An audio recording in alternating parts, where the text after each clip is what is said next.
जय गुरुदेव, जय गुरुदेव, जय गुरुदेव।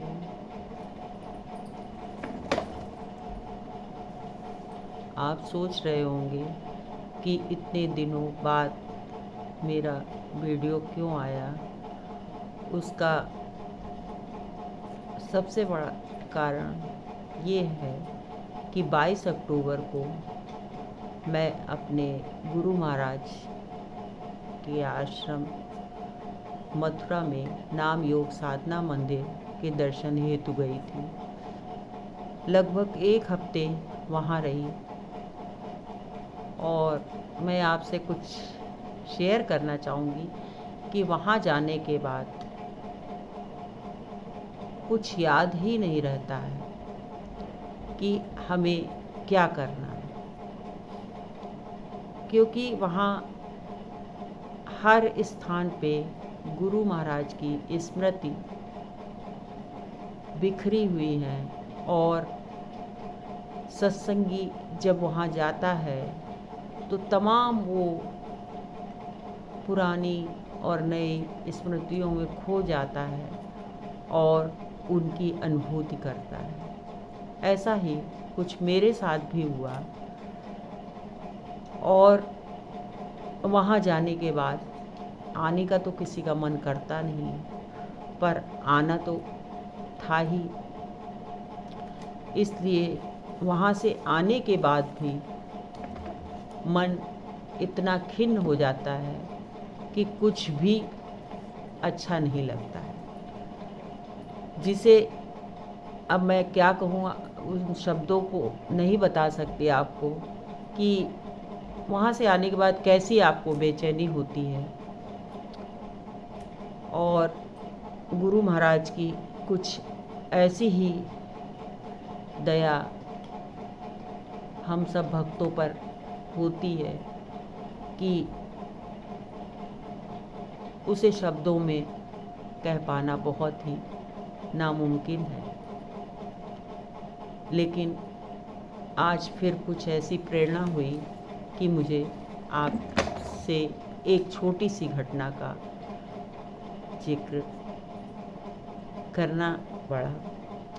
बात काफ़ी पुरानी है, जिससे मुझे सन नहीं याद है, क्योंकि तब हम सब बहुत ही छोटे थे। गुरु महाराज का इंदौर और नासिक में प्रोग्राम हुआ था। हम सभी ने इस कार्यक्रम में भाग लिया था। तो मुझे याद है कि जब हम लोग कानपुर से प्रोग्राम में भाग लेने के लिए जा रहे थे तो मेरे बस ड्राइवर से पिताजी की वार्ता चल रही थी।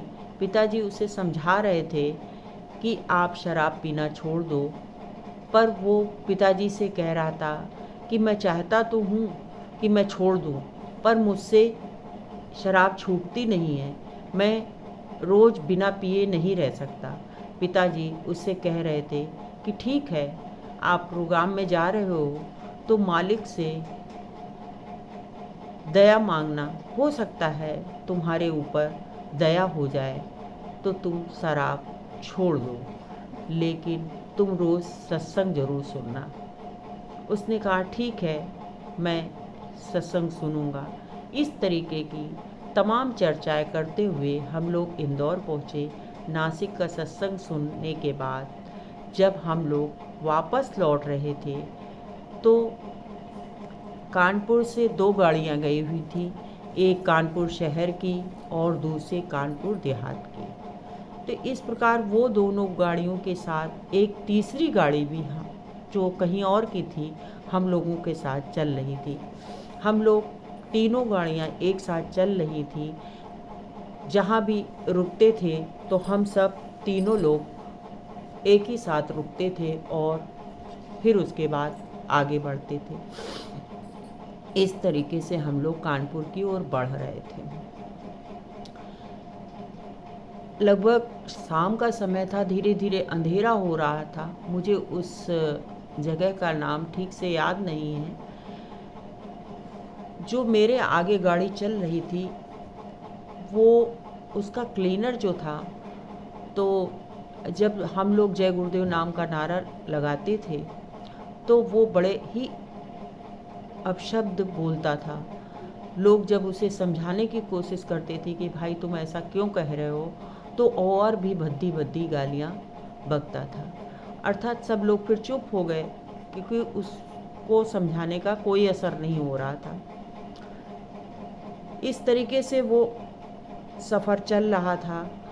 आगे चलने के बाद एक पुलिया आती है, तो उस पुलिया को क्रॉस करते समय जो मेरे आगे गाड़ी थी उसका बैलेंस बिगड़ जाता है और वो खाई की ओर गिरने लगती है। ड्राइवर गाड़ी संभालने की पूरी कोशिश करता है, लेकिन अंधेरा काफ़ी था और उसे कुछ समझ नहीं आ रहा था, उससे गाड़ी संभल नहीं रही थी।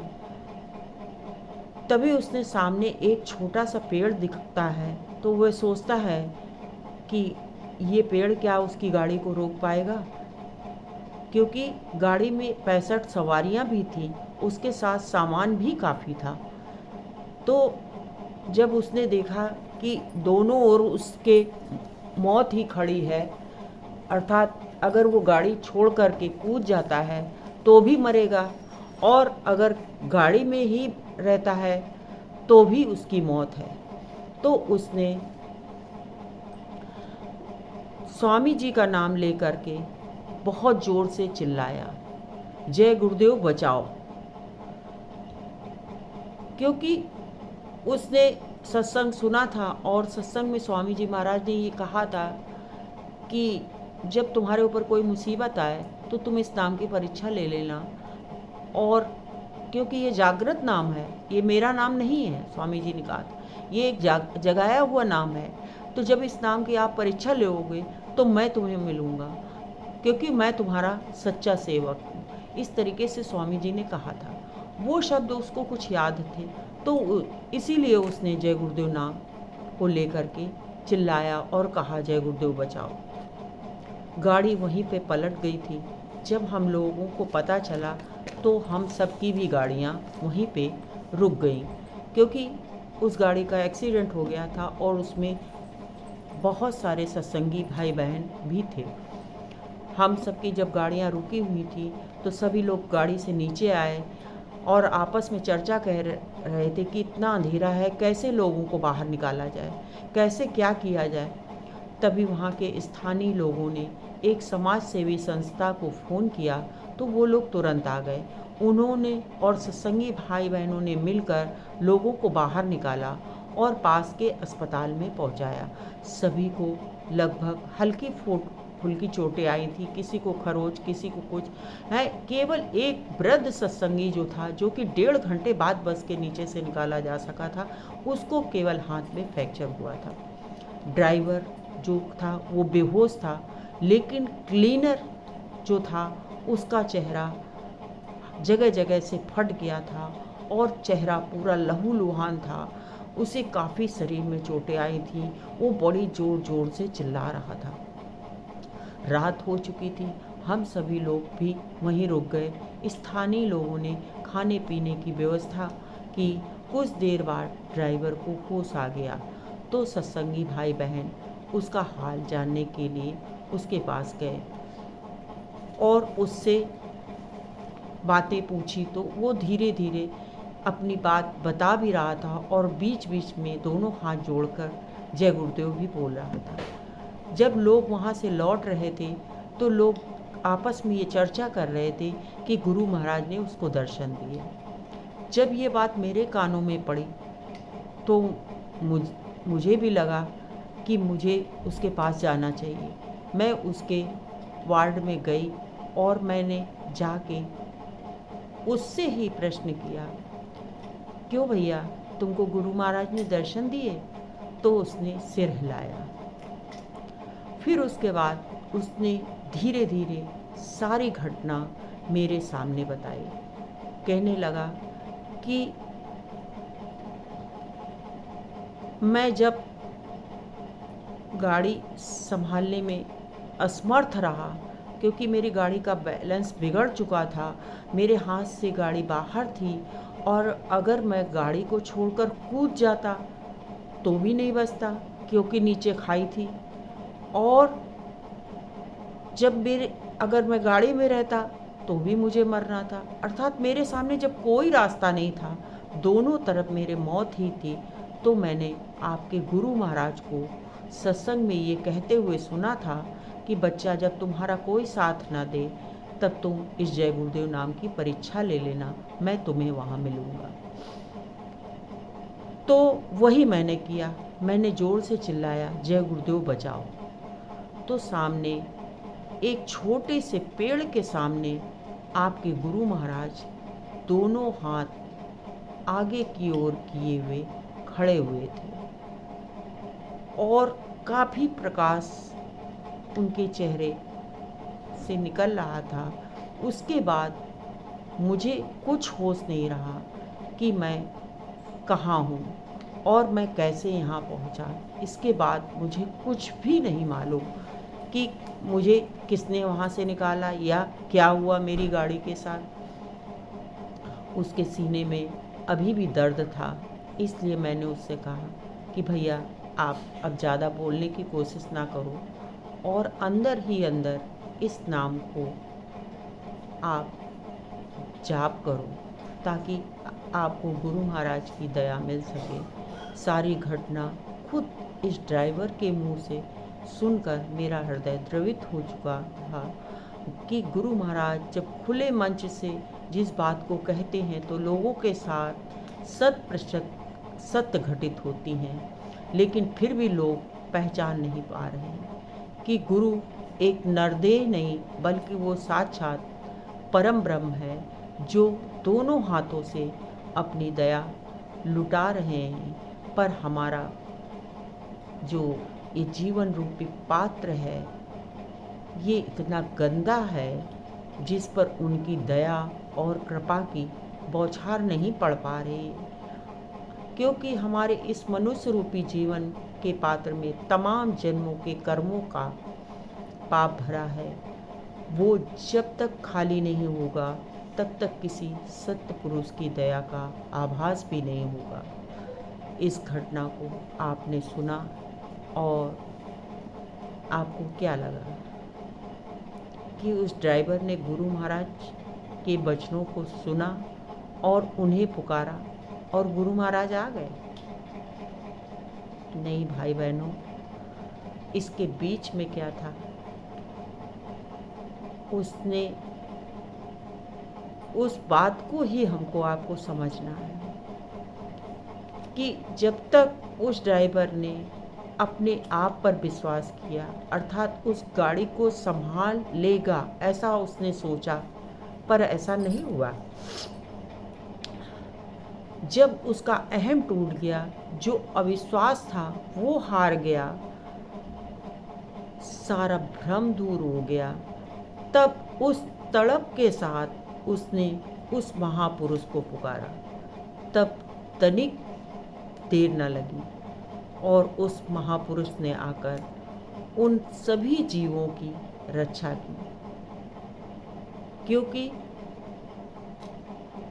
उसमें और भी 60-65 सत्संगी भाई बहन बैठे हुए थे। तो गुरु महाराज ने उन सब पर दया की। जब सवेरा हुआ तब लोगों ने उस स्थल को देखा जहाँ पर कि बस पलटी हुई थी। हर व्यक्ति इस बात की चर्चा कर रहा था कि बहुत बड़ा चमत्कार हुआ, क्योंकि ये छोटा सा पेड़ इस बस को कैसे रोक सकता है। ऐसा लग रहा था कि किसी ने बस को एक बच्चे के भांति करवट दिला दी और वो एक बल लेट गई, जबकि नीचे काफ़ी गहरी खाई थी। अगर बस जरा सा भी नीचे की ओर पलट जाती तो शायद ही कोई बचता। हर व्यक्ति उस चमत्कार को सराह रहा था और हम सब सत्संगी भाई बहनों से लोग, वहाँ के स्थानीय लोग प्रश्न कर रहे थे कि आप कहाँ से आ रहे हो, आपके गुरु महाराज कहाँ हैं, वो कहाँ मिलेंगे, इस तरीके की चर्चा लोग कर रहे थे। बस हमको आपको उस करुण पुकार की ही ज़रूरत है, क्योंकि जब हम आप अपने अहम को, अपने आप को, अपनी हस्ती को मिटा करके एक बार उस आवाज़ को लगाएंगे, जिस दिन आपका हृदय उस तड़प के साथ क्रंदन कर देगा, उस परम पिता परमेश्वर को आने में जरा सी भी देर नहीं लगेगी। उसका रूप कोई भी हो सकता है, चाहे वो आपके राम हो, चाहे आपके कृष्ण हो, चाहे आपके नानक जी हो, या लोगों के अल्लाह हो। आप उसे किसी भी नाम से पुकार सकते हैं, लेकिन जो आपकी भक्ति है वो उसी तरीके से होनी चाहिए कि जहाँ अपना कोई भी अस्तित्व नहीं, किंचित मात्र भी हृदय में ये सोच न हो कि हम ईश्वर को पा लेंगे, या हम ईश्वर की भक्ति कर लेंगे, या हम इतने व्रत कर लेंगे, या हम इतनी पूजा पाठ कर लेंगे कि हम तो ईश्वर को प्राप्त ही कर लेंगे। नहीं भाई, हम आप बिना उस गुरु की दया, बिना उस महापुरुष की दया के बिना एक क्षण भी किसी प्रकार की भक्ति नहीं कर सकते। पाने की तो बात दूर है,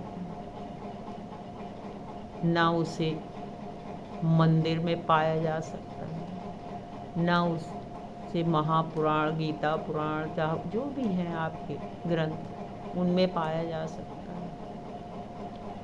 पाना तो इसी नरदेह में ही पड़ेगा, इसी के अंदर ही आपका ईश्वर छिपा है। बस उस पुकार की ज़रूरत है, उस क्रंदन की ज़रूरत है। जिस दिन आपका हृदय उस पीड़ा से क्रंदन कर उठेगा, वो ईश्वर आपके समक्ष होगा। और उस पुकार को कोई भी ईश्वर की सत्ता